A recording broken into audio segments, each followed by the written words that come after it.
ఆ రోజు ఎన్డీఏ ప్రభుత్వం చాలా స్పష్టంగా చెప్పాం, విధ్వంసం నుంచి రాష్ట్రాన్ని కాపాడతాం, అదే మరి పునర్నిర్మాణ దిశగా ఈ రాష్ట్రాన్ని ముందుకు తీసుకుపోతామని చెప్పి ఈ ఒక్క సంవత్సరం తొలి అడుగు మాత్రం నేను ఒకటే మీ అందరికి విజ్ఞప్తి చేస్తున్నా.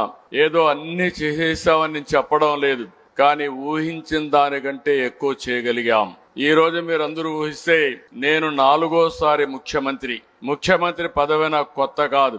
ఇంకా క్లిష్టమైన సమయాల్లో ముఖ్యమంత్రి అయ్యాను. ఆర్థిక వ్యవస్థ 95 అయితే చిన్న భిన్నమై జీతాలు కూడా ఇవ్వలేని పరిస్థితుంటే ఆ రోజు ఆనాటి ప్రభుత్వాన్ని సమర్థవంతంగా నడిపించడమే కాకుండా అన్ని విషయాల్లో మనం ముందుకు తీసుకుపోగలిగాం. 99 నేనే ఉన్నాను కాబట్టి పెద్ద సమస్యలు రాలేదు. 2014లో రాష్ట్రం విభజనై కూర్చోవడానికి ప్లేస్ లేకపోతే ఇక్కడ నేను వచ్చాడు బస్సులో కూర్చొని పరిపాలన ప్రారంభించాం. అక్కడి నుంచి నిలదొక్కుకోవడానికి దేశంలో ఎక్కడా జరగని విధంగా 13.5% గ్రోత్ రేట్ CAGR సాధించి రాష్ట్రాన్ని ముందుకు నడిపించాం.